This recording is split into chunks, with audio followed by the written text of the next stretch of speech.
Hercule Poirot and the death announced too early. Part 1, The Dinner That Never Ended. The rain that night fell in fine, silver threads, so delicate it seemed more like a veil than a storm. Through that veil moved the black motor car of Monsieur Hercule Poirot, cutting through the misty English countryside with quiet dignity. Inside, the little Belgian detective sat upright, mustache immaculate, eyes glinting with the sharp curiosity of a man who missed nothing. He was on his way to Ravenhurst Manor, the country estate of Lord and Lady Winthrop, where a dinner party of some distinction was to take place. The invitation had been most flattering, the occasion, he was told, most unusual.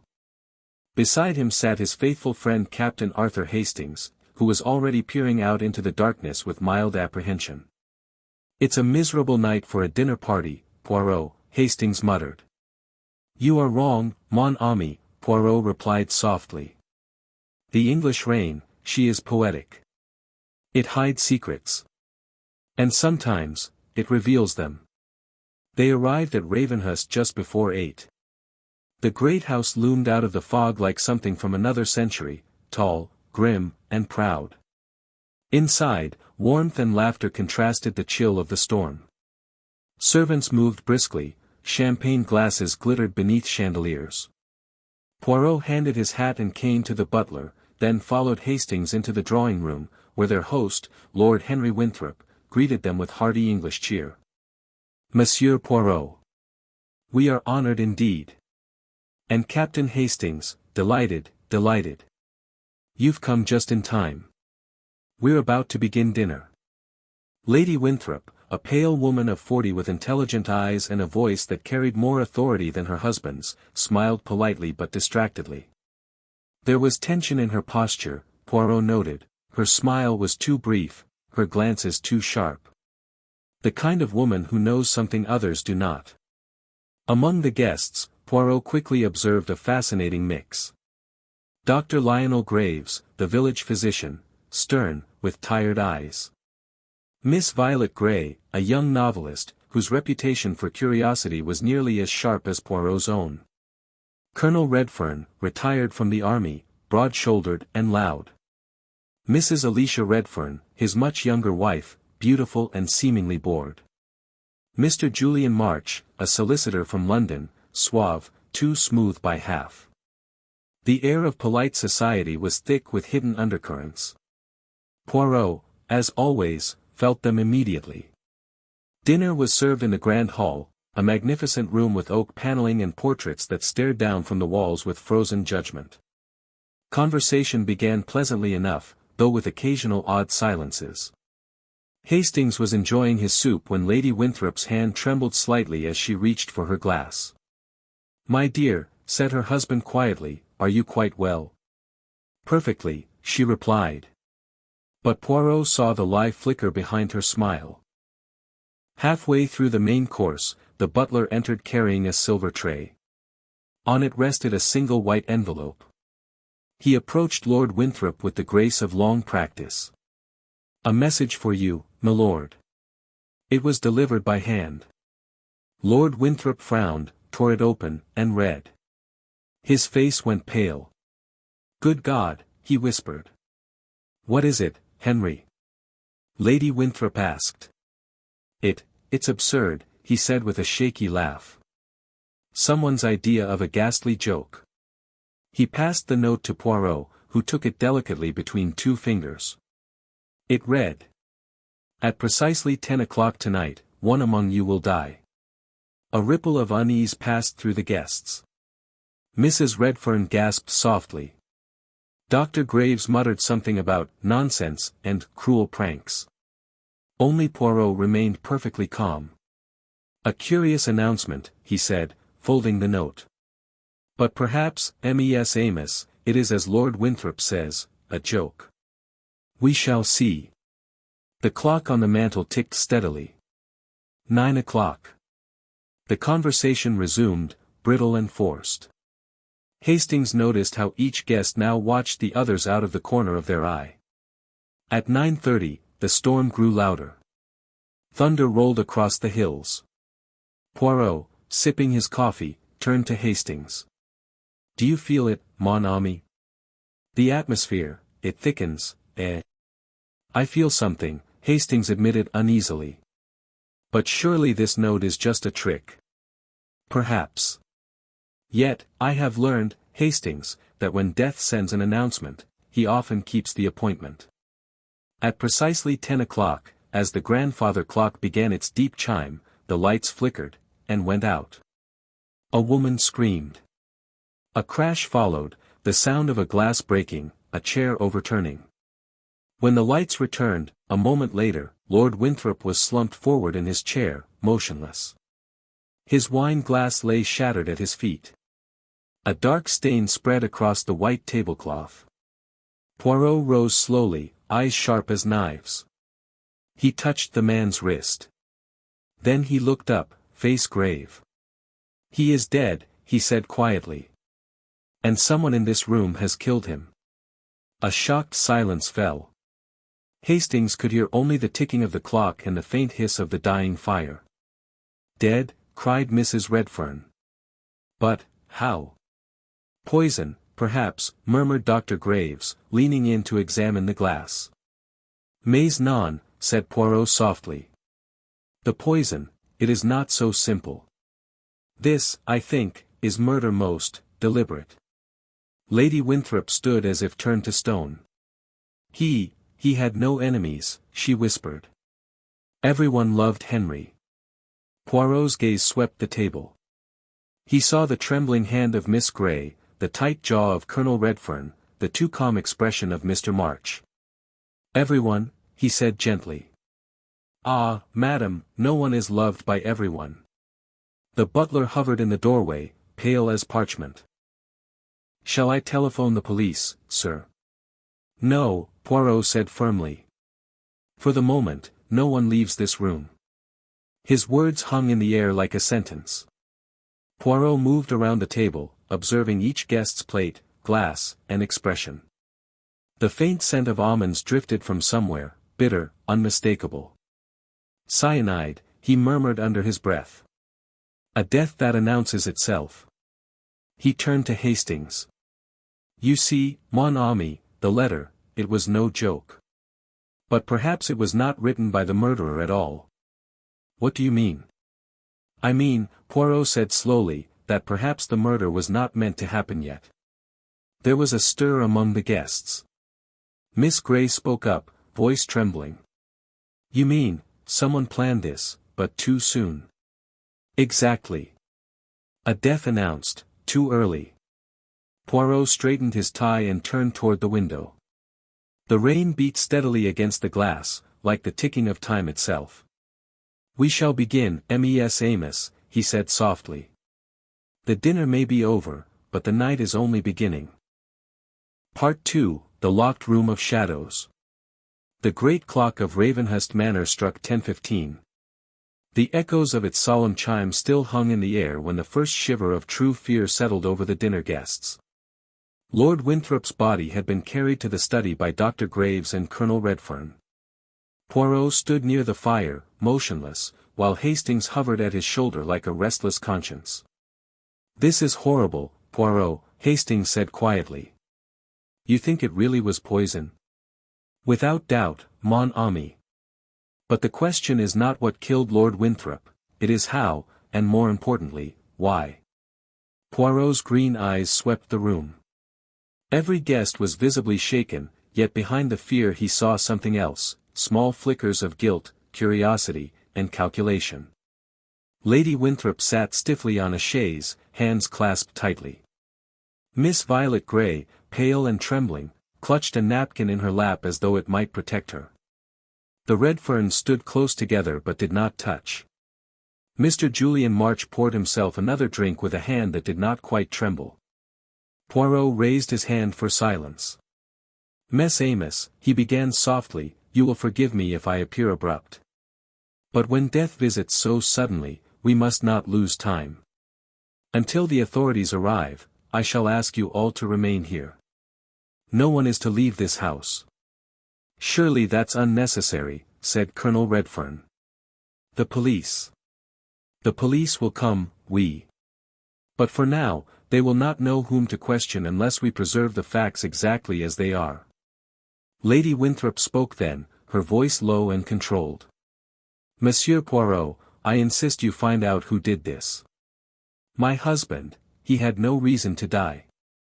Poirot inclined his head. I promise you, madam, we shall find the truth. But you must be prepared, it may not be a truth you like. The search for clues. Dr. Graves examined the glass that had stood before Lord Winthrop. There's a faint smell, almonds, he murmured. You were right, Poirot. Cyanide. Swift, painless, and deadly. Ah, Poirot said. But tell me, doctor, how could such a thing enter his glass while the servants were present throughout the dinner? The doctor hesitated. It would be difficult, unless he poisoned himself. Suicide, scoffed Hastings. After receiving a note saying he'd be murdered? Nonsense. Just so, said Poirot. No, no, this is not suicide. This is theatre, murder presented with a sense of drama. Poirot examined each glass and plate on the table, then the envelope. The handwriting was elegant, steady. A woman's hand, he said finally. Fine, deliberate, but with strength. Do you mean to say a woman wrote that dreadful warning? Asked Mrs. Redfern. Perhaps, Poirot replied. Or perhaps someone wished us to believe that. At that moment, the butler reappeared, nervous and pale. Sir, he said, there is something you should know. The telephone lines, they are dead. The storm, perhaps. Poirot's eyes gleamed. Ah! A house sealed by the weather and by fear. How very atmospheric. The locked study. By midnight, Poirot had ordered that Lord Winthrop's study be locked and guarded by Hastings and the butler. The remaining guests had been ushered into the library, where the fire cast long, dancing shadows. Poirot stood before them like a small, immovable statue of reason. Now, mesdames et messieurs, let us begin at the beginning. Who knew that Lord Winthrop had received threats, or letters, before this night? A pause. Then Lady Winthrop said quietly, he received something last week. Anonymous. I burned it. Ah, said Poirot. Why? Because it frightened him. It said, you have taken what was not yours. The silence that followed was heavy as lead. Poirot's eyes sharpened. And what was that, madam? What had your husband taken? I don't know, she said. But her voice trembled. Miss Violet Grey broke in suddenly. Perhaps this is all connected to the auction, the Winthrop collection. Lord Winthrop had recently bought a rare diamond from India, had he not? The Tears of Cali, said Mr. March. Yes, I handled the legal transfer myself. A beautiful stone, and worth a small fortune. Poirot's eyebrows rose. And where is this jewel now?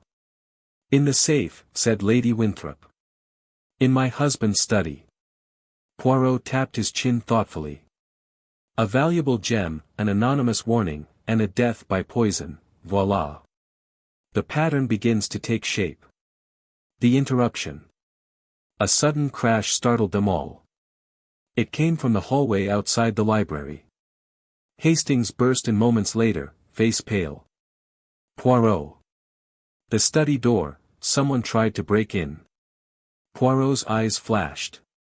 Impossible. The key? Still in my pocket, Hastings said, showing it. Poirot hurried to the hall. The study door bore fresh scratches, as though someone had tried to force it open with a blade or key. He knelt, studying the marks. So, he murmured. Someone wishes to recover something from the locked room. Perhaps the jewel, or something even more dangerous. He rose and looked around. The person who tried this is clever but impatient. A murderer who fears discovery always acts too soon. As they turned back toward the library, Miss Violet Grey spoke in a trembling voice. Monsieur Poirot. I think I know who wrote the letter. Everyone froze. You know. Yes, she said slowly. Because. I wrote it. A collective gasp filled the room. Lady Winthrop rose sharply. You. Why on earth? Because I overheard something last week, Miss Grey said, shaking. At the village inn. A man was speaking on the telephone. He said, the dinner is set for Saturday. At 10, it will be over. I thought he meant a murder. I was frightened. I sent the warning anonymously to Lord Winthrop. Poirot regarded her keenly. And this man, you saw him? Only his back. He was tall. Broad. He wore a military coat. All eyes turned to Colonel Redfern. What the devil, the colonel barked. I've never seen this girl before in my life. Calm yourself, mon colonel, said Poirot mildly. No accusation, yet. But perhaps you will permit me to ask where you were last week? Hunting in Surrey, Redfern snapped. Ask anyone. Mrs. Redfern spoke suddenly, her voice cutting through the tension like glass. That's a lie, she said. You were not hunting, you were in London. The colonel's face went crimson. Alicia. You were, she said coldly. I found the receipt for your hotel. The room fell silent again. Poirot folded his hands behind his back, his eyes narrowing. So, we have a false alibi, a mysterious warning, and a locked room. The plot thickens. Midnight at Ravenhurst. It was after 1 o'clock when Poirot gathered Hastings by the fire. The others had gone to their rooms, the corridors dim and echoing. You believe Miss Grey's story? Hastings asked. In part, Poirot said. She tells the truth, but not all of it. She is hiding something. They all are. And the colonel? Ah, yes, the colonel. A man who lies about his whereabouts is seldom innocent. But whether he lies to conceal murder or merely shame, that we must yet discover. Poirot moved to the window, watching the rain lash against the glass. His reflection stared back at him, small, precise, watchful. This house, Hastings, it is full of ghosts. Not of the dead, but of the living. At that moment, a sudden light flickered across the garden, a lantern, moving fast between the trees. There. Hastings cried. Someone's outside. Then we must follow, mon ami, said Poirot, reaching for his hat. For perhaps the night holds another secret waiting to be revealed. They stepped into the storm, the wind tearing at their coats. Ahead, the lantern bobbed once, twice, and vanished into the darkness. Poirot stopped, his voice low and grim. The murderer grows bold. But remember, Hastings, when death arrives too early, it is because someone feared being late. Part 3, Whispers Before Dawn. The storm had eased into a thin drizzle, but the wind still prowled around Ravenhurst Manor like a restless spirit. In the silence that followed, the great house seemed to hold its breath. Hercule Poirot and Captain Hastings returned from the garden soaked to the bone, but with their curiosity sharper than ever. The trail of light, the mysterious lantern, had vanished at the edge of the orchard. There were footprints in the mud, but the rain had blurred them beyond recognition. As they entered the drawing room, the clock struck 2. Poirot glanced toward the dying fire, then at the doorway where the butler stood waiting, pale and anxious. Monsieur Poirot, the butler stammered, the household is in great distress. Lady Winthrop has retired, but she asked that you find the truth before morning. Poirot nodded solemnly. I will do so, Georges. But tell me, did you see anyone leave the house while we were gone? No, sir. All the guests remain in their rooms. Poirot exchanged a look with Hastings. Then, mon ami, it seems our phantom of the lantern has returned by some other way, or perhaps, he never left at all. 1. The Corridor of Secrets. They began a quiet inspection of the manor. Poirot moved with his usual precision, his patent leather shoes clicking softly on the polished floors. Hastings carried a lantern this time, its faint glow cutting through the dark. The house was a labyrinth of corridors, each lined with portraits whose painted eyes followed them accusingly. Poirot stopped before one, an older Winthrop, austere and unsmiling. "A family of pride," he murmured. "See, Hastings. Even their ancestors do not forgive easily." They passed the guest rooms. From behind closed doors came faint sounds, a muffled sob, the creak of a floorboard, the click of a lock turned twice. When they reached the far end of the corridor, Poirot stopped suddenly. There was a door slightly ajar, the one leading to the small study adjoining the library. Inside, a faint light flickered. Poirot pushed the door open. On the desk lay a sheaf of papers, scattered hastily. One caught his eye, a letter with Lord Winthrop's signature. He bent over it, frowning. "Mon Dieu, this is interesting. Hastings, observe, it is addressed to the Ministry of Antiquities, New Delhi." "Good heavens," said Hastings. "What on earth would Winthrop want with them?" "It concerns the diamond, the Tears of Cali. It appears he purchased it under questionable circumstances."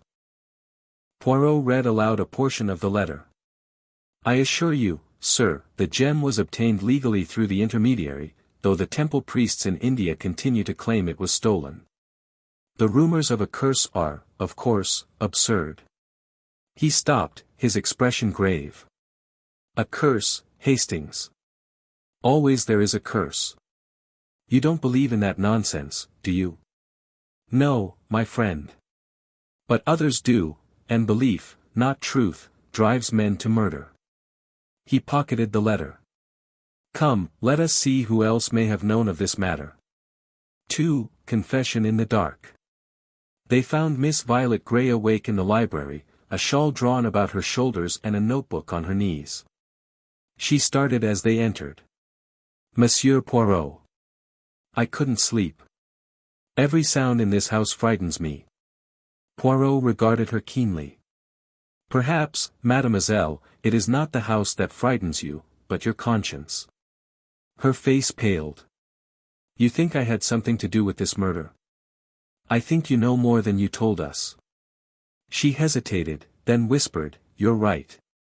I didn't tell you everything." Poirot inclined his head. "Go on." "I overheard that man at the inn, the one I told you about, speaking of the jewel and the buyer. But what I didn't say was, he mentioned Lord Winthrop by name. He said, he took it from the temple, and he will pay for it. That's why I sent the letter. I was afraid he'd be killed." "And yet," Poirot said softly, "he was." She nodded, trembling. "You must believe me, I wanted to prevent this." "I do believe you," said Poirot. "But tell me, did you recognize the man's voice?" She looked down. "I think I did. But I can't be sure." "You can be sure, mademoiselle. You simply do not wish to be. When you are ready to speak the truth, you will." Poirot turned to leave, but she stopped him. "Monsieur Poirot, if the diamond is cursed, then whoever took it next, they'll die too." He looked back at her with a faint smile. 3. A revelation in the study. By dawn, the rain had stopped. The first light crept into the sky as Poirot stood once more before the locked door of Lord Winthrop's study. Hastings handed him the key.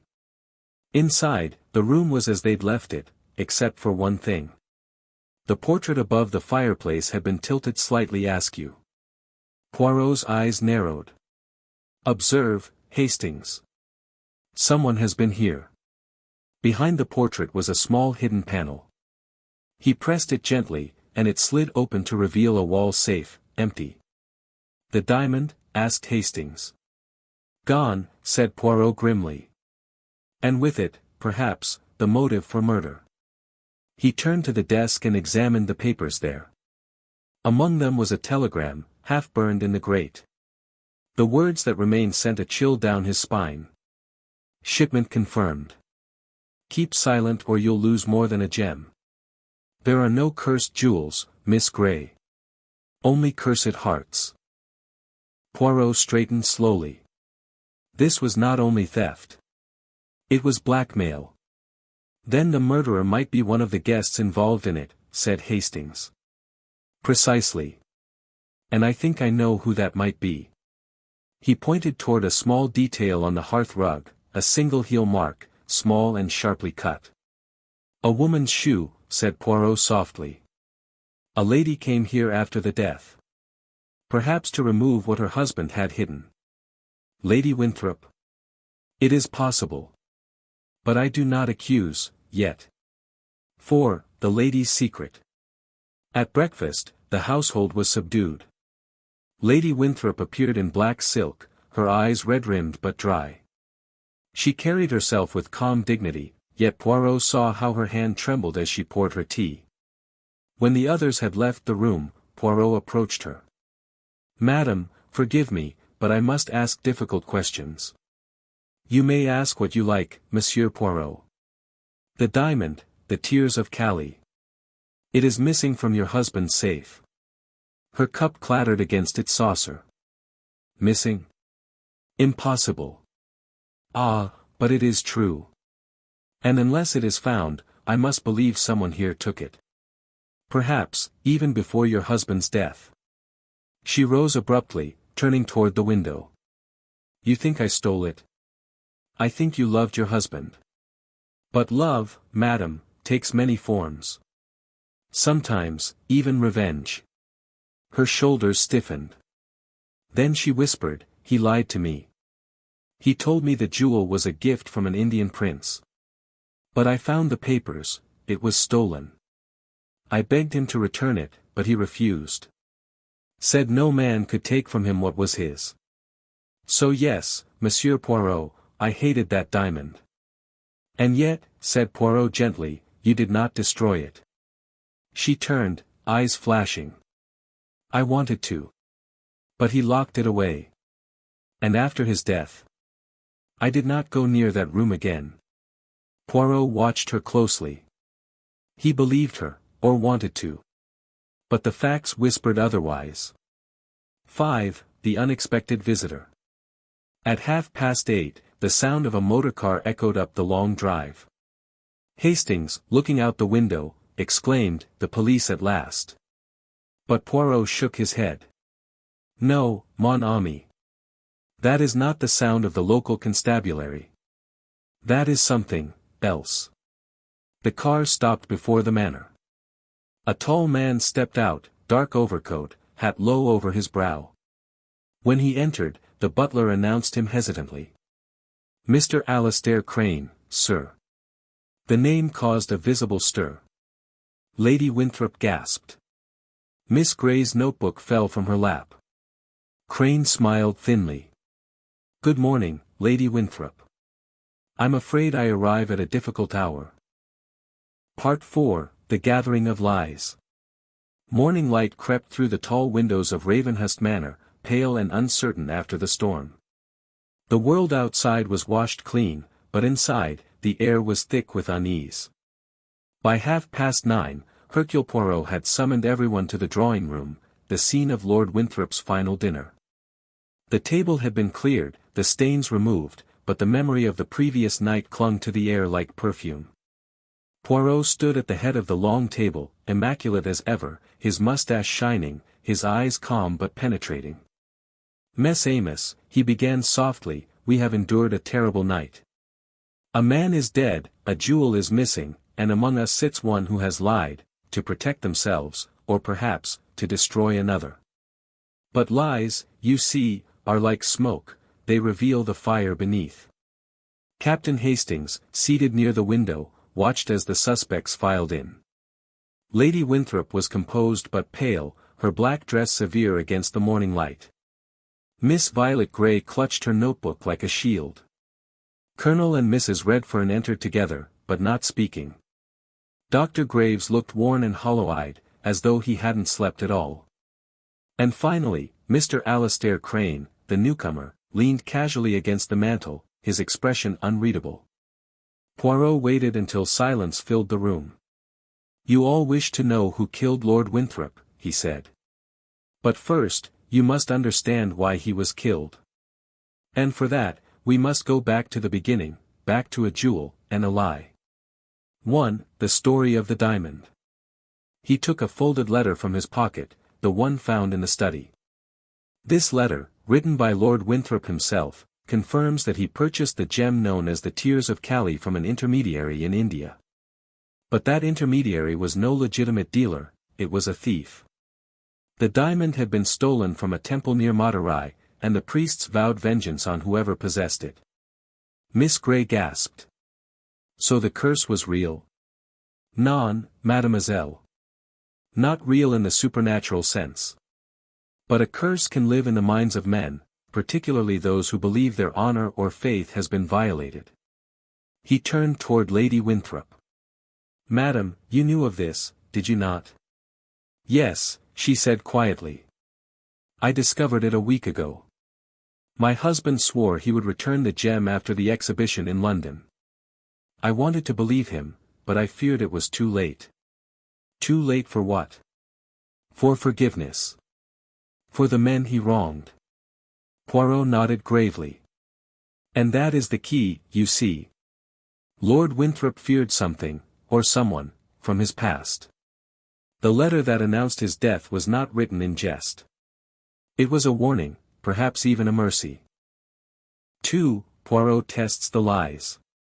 He began to pace slowly, eyes sharp as scalpels. Now, we come to you, Colonel Redfern. You lied about your whereabouts last week. The colonel's jaw tightened. I had my reasons. Indeed, said Poirot. A man who lies usually does. But your wife has already told us you were in London, not Surrey. And I have since learned that a man matching your description was seen at the Imperial Club, meeting with, how do you say, a questionable acquaintance. The colonel's face darkened. All right, yes, I was in London. I was trying to sell something, a sapphire. We needed the money. But not the Tears of Kali. No. I never saw that cursed thing. Poirot leaned in. Then perhaps you were not the one Miss Grey overheard at the inn. Miss Grey shook her head. No, the voice I heard, it was smoother, younger. Poirot's gaze slid to Mr. Alastair Crane. Monsieur Crane, you were the man on the telephone, NSCE pas. Crane smiled thinly. You're very clever, Poirot. Yes, I made a call. I was arranging the collection of the diamond. Winthrop owed me money. The gem was to be payment. But he refused. He tried to. Until someone ensured he couldn't. Crane's words hung in the air like a blade. 3. The doctor speaks. Dr. Graves cleared his throat. His voice was strained. This is madness. I attended Lord Winthrop for years, he was not a man to be frightened by superstition. But he was, ill, lately. Heart trouble. Poirot turned to him sharply. Ah, an interesting detail, doctor. You examined him last week, did you not? Yes. He complained of dizziness and fatigue. And did you prescribe anything? A mild sedative. Harmless. Harmless. Poirot said softly. Yet poison entered his body last night, in the space of seconds. The doctor's face flushed. You can't possibly think. No, doctor. I think you did not kill him. But you did make a grave mistake, you left your medical bag unattended in the hall before dinner. Dr. Graves froze. How did you? Because I found a trace of cyanide solution missing from one vial. Someone used your tools for their own purpose. A shocked murmur went through the room. You mean, one of us used the doctor's poison, cried Mrs. Redfern. Exactly, madam. The question is, who had the opportunity? Poirot's eyes swept the table. Who poured the wine last night? Hastings frowned. It was the butler, wasn't it? Non, said Poirot. Each guest poured their own after the toast. But there was one exception, the glass of Lord Winthrop. His wife filled it. All eyes turned to Lady Winthrop. She went pale as paper. "That's a lie," she whispered. "I poured for him, yes, but only out of habit. He asked me to." "Everyone saw." "They saw, yes," said Poirot gently. "But no one saw what you placed in the glass before the wine." "Nothing," she cried. "I swear it." Poirot's gaze softened. "I believe you, madam. Because you did not kill him. But someone wanted it to appear as though you had." 4. The trap springs. He turned sharply toward the mantel, where Crane stood watching with faint amusement. "You, Mr. Crane, are the only person who could have arranged both the delivery of the warning letter and the theft of the jewel. You knew of the doctor's cyanide, you had access to the servants, and you arrived conveniently late, when the police could no longer verify your movements." Crane's eyes narrowed. "Careful, Poirot. You're accusing a man without proof." "On the contrary," said Poirot. "I have proof enough. When I searched Lord Winthrop's study this morning, I found something behind the portrait, a fingerprint on the hidden safe." "Yours?" Crane stiffened. "Impossible. I used a little powder, an old trick of the police. Your print was clear as day." He stepped closer. "You killed Lord Winthrop because he refused to hand over the diamond. You planned to frighten him first, to make him surrender it willingly. That was the purpose of the letter. At precisely 10 o'clock, one among you will die. You meant to kill Lady Winthrop, to punish him. But something went wrong. He drank the poisoned wine instead." Crane's jaw clenched. "You can't prove I meant to kill her. But I can prove you poisoned him. You see, I found cyanide traces not only in his glass, but also in your cuff. You spilled it, perhaps, when you slipped the poison into the decanter during the thunder." A stunned silence fell. Crane's face drained of color. Then, suddenly, he moved, reaching into his coat pocket. Hastings leapt to his feet. "Stop him." Poirot raised a hand calmly. "Do not be foolish, monsieur. You cannot escape what you have done." Crane froze. Then, slowly, he pulled out not a weapon, but a small velvet pouch. He dropped it onto the table. The pouch fell open. Inside, glinting in the morning light, was the diamond, the tears of Callie. 5. The confession. Crane's voice was low, bitter. "He was going to cheat me. He promised me the gem, then planned to disappear. I warned him, but he laughed in my face. So I wrote the letter, just to frighten him. But when I saw him pour the wine, I thought, why not finish it?" "And you poisoned him," said Poirot quietly. Crane's eyes were hard. "He deserved it. Men like him steal from the world and call it business." Poirot sighed. "And you, monsieur, have stolen a life. That is a debt no diamond can repay." Lady Winthrop rose, trembling. "So it was all for greed?" "Greed," said Poirot softly, "and pride. The same motives that took the jewel from its rightful place half a world away." 6. Poirot's reflection. The police arrived shortly afterward. Crane was taken away without resistance. As the car disappeared down the drive, the sky brightened with the first true light of morning. Lady Winthrop stood beside Poirot on the terrace. "You've given me back the truth, Monsieur Poirot," she said quietly. "But what am I to do with it?" Poirot looked toward the horizon, where the sun touched the wet fields with gold. "The truth, madam, is never comfortable. But it is always better than the lies we tell ourselves. Return the diamond to its rightful place. Let the curse end with you." She nodded slowly, tears in her eyes. As she turned away, Hastings came to stand beside Poirot. "Well, that's that, eh? Another case closed." Poirot smiled faintly. "Closed? Non, mon ami. This case was never only about murder. It was about the arrogance of man, and the voice of justice, which sometimes arrives too early, and sometimes, just in time.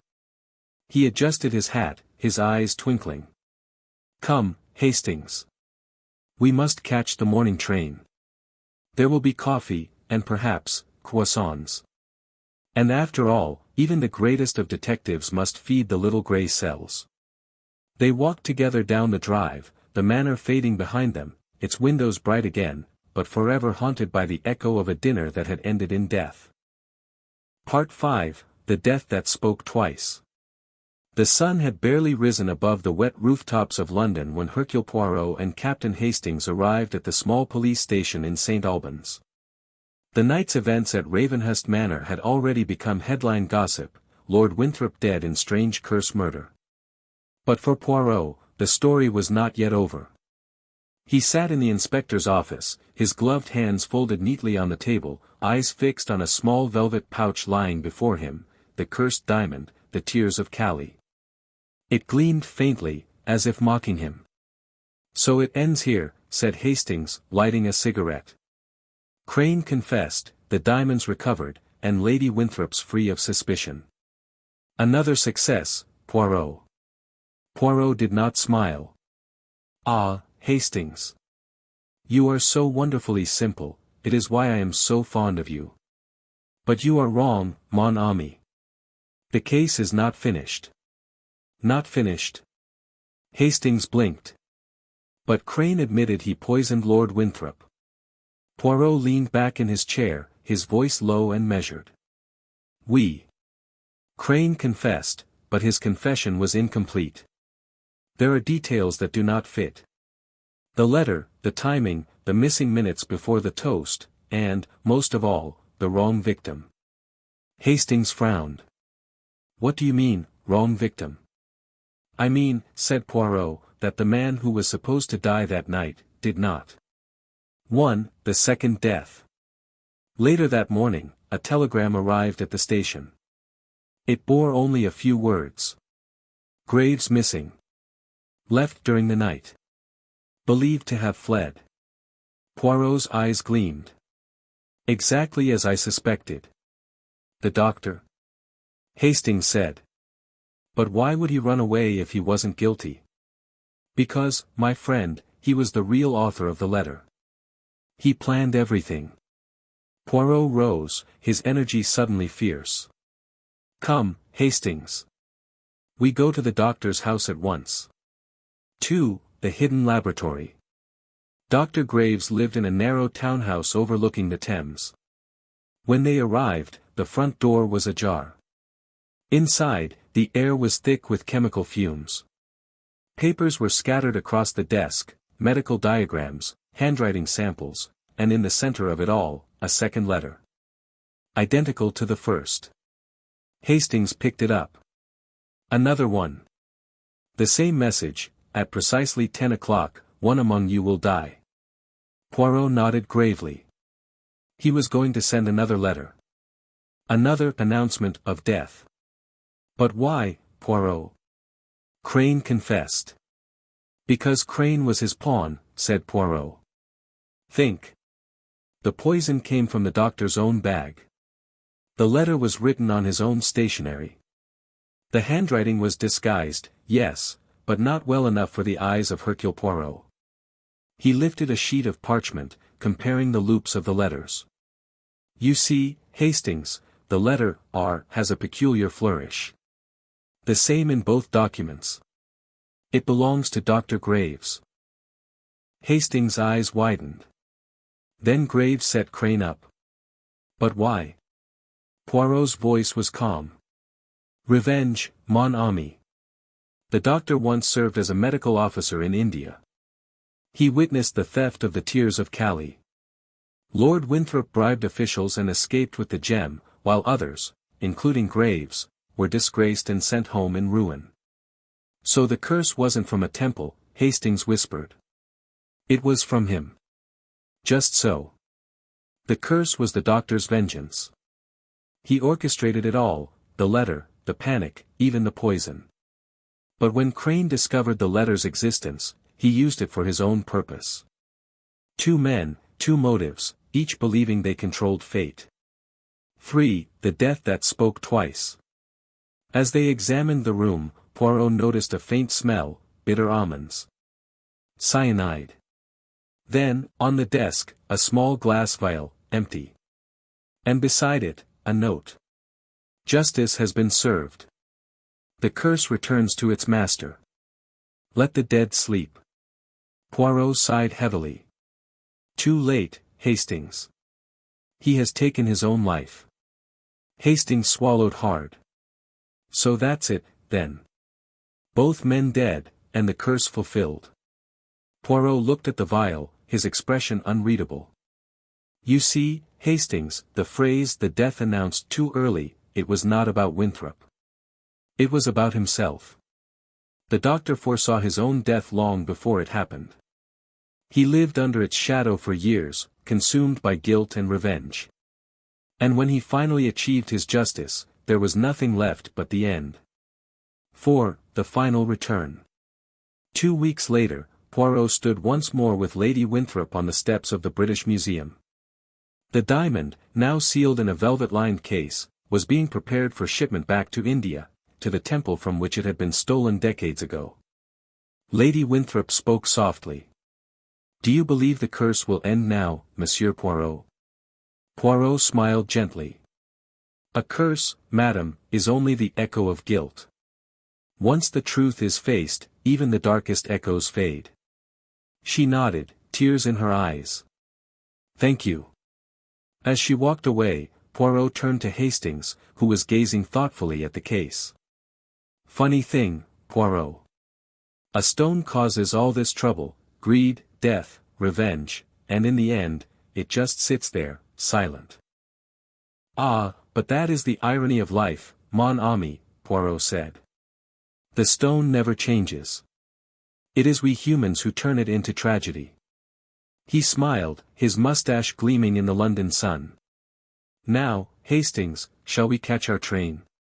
There is another case waiting in Brussels, one involving a missing violinist and a cat that refuses to die.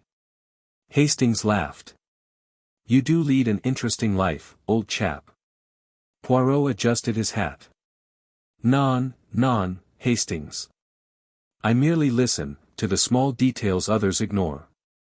For it is in the smallest sound that truth whispers, even if the death was announced too early. Epilogue, the silence after truth. That evening, as the crate containing the diamond left London aboard a steamer bound for Bombay, the city slept under a calm autumn sky. In the distance, the chime of Big Ben echoed softly, 10 o'clock. The same hour that death had once been promised. But this time, there was no scream, no gunshot, no thunder. Only peace. And somewhere in his apartment, Hercule Poirot sat quietly by the fire, sipping chocolate, his little grey cells finally at rest. He looked at the clock, smiled, and murmured. Bon.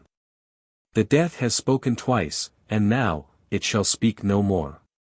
Top Hat. For more mysteries like this, don't forget to like, comment, share, and subscribe to Dark Decode.